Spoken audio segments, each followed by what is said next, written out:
다른 사람이 거기 앉았는데 이 사람이 조금 그럼 시원하게 얘기할게요. 짜증난다.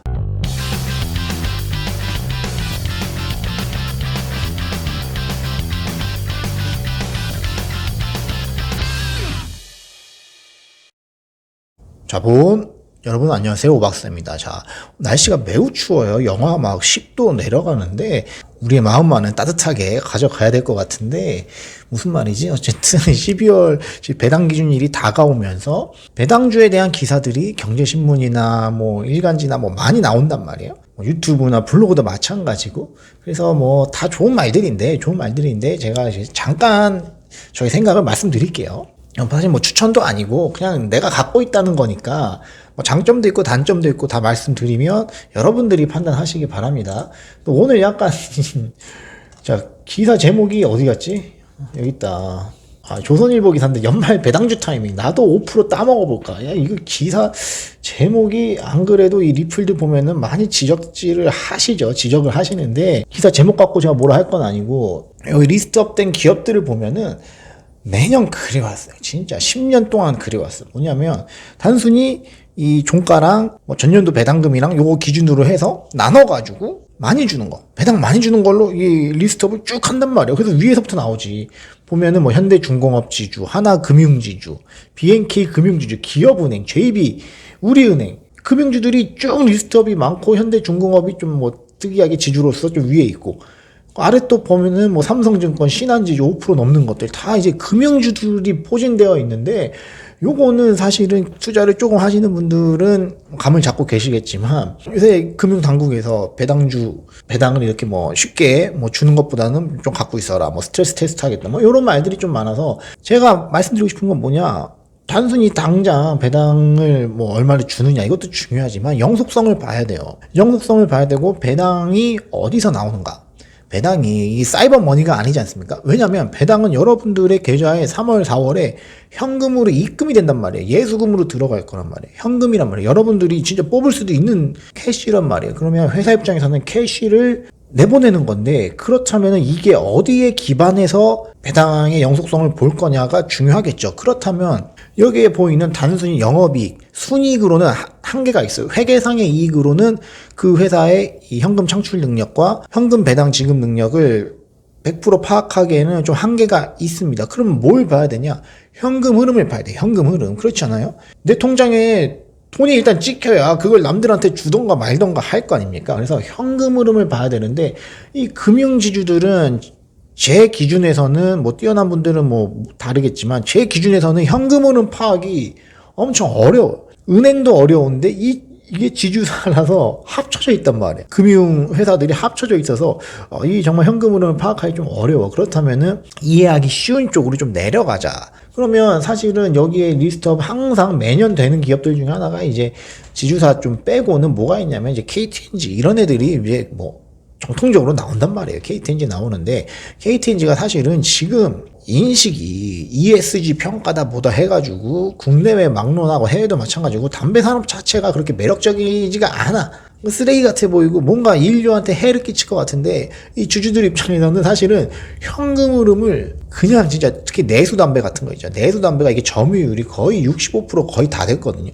이런 경우 이런 나라가 흔치가 않습니다. 말보로 뭐 이런 거 있고 메비우스 들어오는 이런 모든 상황인데 다른 나라들이 한국은 내수 점유율이 65%니까 이게 깡패입니다. 여기서 돈을 그냥 계속 뽑아내. 그러면 이 KTNG 사장인 백복인 아저씨가 어떻게 하냐? 요거를 배분을 한단 말이죠. 딱 보고 어떻게 해야 되냐? 해외 수출 쪽 진출해서 성장 동력으로 삼고 부동산 가고, 그죠? 이런 것도 한단 말이죠. 그래서 뭔가 이 캐시 카우가 있기 때문에 안정적인 창출 능력이 있는 무기가 있기 때문에 요걸 갖고 어떻게 좀 한다. 그러면 그 안에서 배당도 줄 수 있고 비즈니스 모델 자체는 제가 봤을 때는 이 다른 금융 지주사들에 비해서는 그리고 영업 환경 봤을 때 KTNG가 그나마 조금 우리가 분석하기 쉬워요. 우리가 체감하기 쉽단 말이야. 그리고 제가 여기 장점을 하나 얘기하자면 올해보다는 내년이 실적이 좋을 가능성이 커요. KTNG 같은 경우에는 중동 수출이 본격화된 게 이제 올해 한 중반부터니까 내년에는 전체 온기 1년 전체가 반영될 가능성이 크죠. 그래서 신탄진 공장에서 담배를 마구 찍어가지고 수출 선적한다. 근데 문제는 뭐냐? 제가 봤을 때 문제는 뭐냐? 여기 아까 잠깐 말씀드린 이 백복인 사장님이 있어. 백 사장님이 연임을 할지, 아니면 그냥 물러날지, 요게 중요하다. 이게 언제 판가름 나냐? 곧 판가름 나. 한 3개월, 4개월 안에 판가름 나는데, 요게 제가 봤을 때는 기회이자 엄청난 리스크예요. 백 사장이 KTNG 맨 출신인데, 이 사람이 만약에 연임이 좀 실패하고, 다른 사람이 거기에 앉았는데, 이 사람이 조금, 시원하게 얘기할게요. 짜증난다. 그냥 정권에 약간 그 입맛에 맞는 사람이다. KTNG맨이 아니라 그냥 뭐 정권과 좀 이제 관련이 있고 뭔가 말을 잘 듣는 그런 사람이다라고 하면은 KTNG 투자 근거 아이디어가 상당히 훼손될 가능성이 커요. 제가 봤을 때는. 그래서 백 사장 연임 퇴임 요거를 좀 눈여겨봐야 되고, 그 다음에 이게 사실은 많은 사람들이 좀 얘기를 안 하는 건데, 저는 또 국내 기업 중에 제일기획도 나쁘지 않다. 제일기획.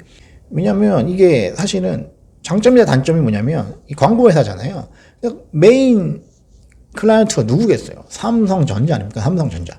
그래서 이게 삼성전자의 어떤 그런 흐름과 비즈니스가 잘 되고 갤럭시 S 20 21 요건 나오냐 안 나오냐 요런 거에 따라서 사실은 실적이 좀 많이 왔다 갔다 할 가능성이 있긴 있지만, 이 판관비, 인건비 요런 것들을 이미 좀 효율화를 해놨어요. 올해 들어서 그 광고업이 다 어려워질 것 같으니까 상반기 때 좀 많이 인원 축소도 하고 판관비를 좀 비용 효율화를 해놨어. 그래서 광고 산업 자체가 막 2배, 3배씩 1년마다 성장하고 이런 산업은 사실 아니지만, 삼성전자라는 그 대주주가 있고 배당 성향이 60%거든요. 배당 성향이라고 하면은 연간 총 배당 금액이 차지하는 비율인데, 어디서 차지하는 비율이냐? 연간 순이익에서 차지하는 비율. 요 배당 성향을 상당히 꾸준하게 가져가면서 현금 배당을 하고 있습니다. 그래서 요게 지금 오늘 또 주가가 올랐어. 좀 올라가지고 제 계산으로는 따져보면은 3% 후반, 잘하면 4%까지 노릴 수가 있어, 제일기획. 근데 여기엔 안 나오지. 이러한 신문 기사상에는 리스트업 했으면 5% 이상들만 보통 나오니까 안 나오는데, 제일기획. 요거, 제가 왜냐면 아까도 말씀드린 거랑 연관되는데, 현금 흐름표를 봤을 때, 이 회사가 영업 활동 현금 흐름으로 광고회사가 사실은, 여러분 광고회사 사장이라고 생각해보세요. 원가가 뭐가 있겠습니까? 원가가 사실은 많지 않다. 원재료가 예를 들어서 철광석을 갖고 수입해야 된다, 이런 산업이 사실 아니라서 현금 흐름 좀 지키고 공장 같은 시설 투자를 하는 산업이 아니죠. 그래서 현금 흐름이 좀 룸이 괜찮습니다. 그래서 제일기획 한번 공부해 보시면 나쁘지 않을 것 같고, 마지막으로 저는 요거는 당연히 이게 무슨 배당주야 이 바보야 이럴 것 같은데, LG생건 우선주 요거는 계산해 보면 1% 중반 요 정도밖에 안 되거든요. 이게 어떻게 배당주냐, 너 정신 나간 거 아니냐 이럴 수도 있지만, 이 회사는 배당이 성장한단 말이에요. 그래서 약간 미국 느낌이 있어. 약간 미국 느낌을 좀 갖고 있는 주식이에요. 그래서 좀 특이해. 그래서 단점은 지금 따지자면은 본주가 지금 최근 주가 흐름이 나쁘지 않거든요. 오늘도 그렇고. 그래서 본주만 봤을 때 약간 밸류가 비싸 보일 수가 있어요.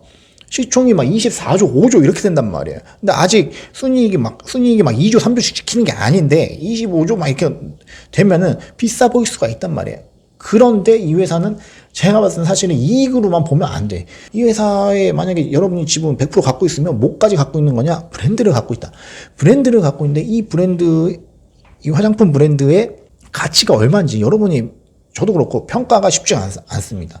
그런데 요새 그 중국 광군제도 그렇고 우리나라가 좀 평가 절하는 것 같아. LG생건의 이 WHO라는 이 WHO라는 브랜드를 우리가 조금 얘 좀 별로야 약간 이렇게 생각하는 것 같은데, 사실은 중국에서는 상당히 높게 평가하고 있는 브랜드 중에 하나가 후다. 근데 후가 이 브랜드 가치가 얼마일까? 계산이 안 된다, 정확하게. 그렇다고 하면은 LG생건은 약간 방향성을 보고 적당할 때 조정이 오거나 이럴 때 조금씩 사가는 것도 나쁘지 않을 것 같아요.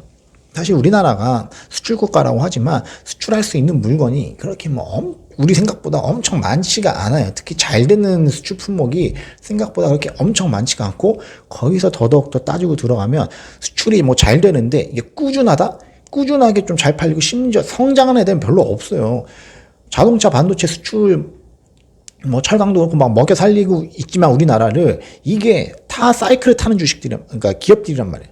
다 그렇잖아요. 반도체가 막 처음부터 막 매일매일 써가지고 매일매일 누가 써 반도체를. 그래서 꾸준하게 수요가 해외에서 있는 게 아니라 가격에 따라서 약간 왔다 갔다 하는 측면이 있는데, 그런 면에서 봤을 때 아까랑도 연관되지만 요 담배랑 화장품은 사실은 그렇죠. 담배 화장품 언제 씁니까? 그죠?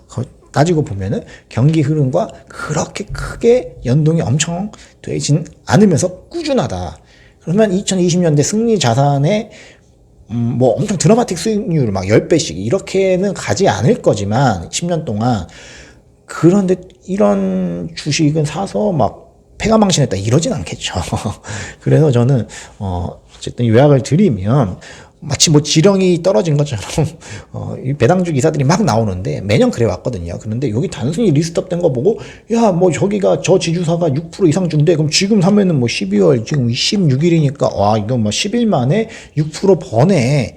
이렇게 생각해서 가는 것보다는 분석을 해서 조금만 진짜 신경 써서 조금만 신경 써서 이게 영속적인가, 영속성이 있는가, 그리고 현금 흐름을 좀 추적이나 예측이 어느 정도 가능한가, 요거를 조금 공부를 조금이나마 했으면 좋겠다. 저희 구독자분들이 저도 그렇고 공부를 해야 된다. 이런 차원에서 영상을 오늘 찍어봤습니다. 다음 시간에 또 뵙겠습니다. 다음 시간 예고편은 뭐냐면 막 그런 말이 너무 많아요. 뭐 커피 먹을 돈을 아껴서 커피 회사 주식을 사라. 그런데 과연 커피를 사 먹지 않고 커피 회사의 비즈니스를 이해할 수 있을 것인가? 이거 한번 생각해 볼 문제입니다. 다음 시간까지. 자, 또 뵙겠습니다. 안녕. 자, 본.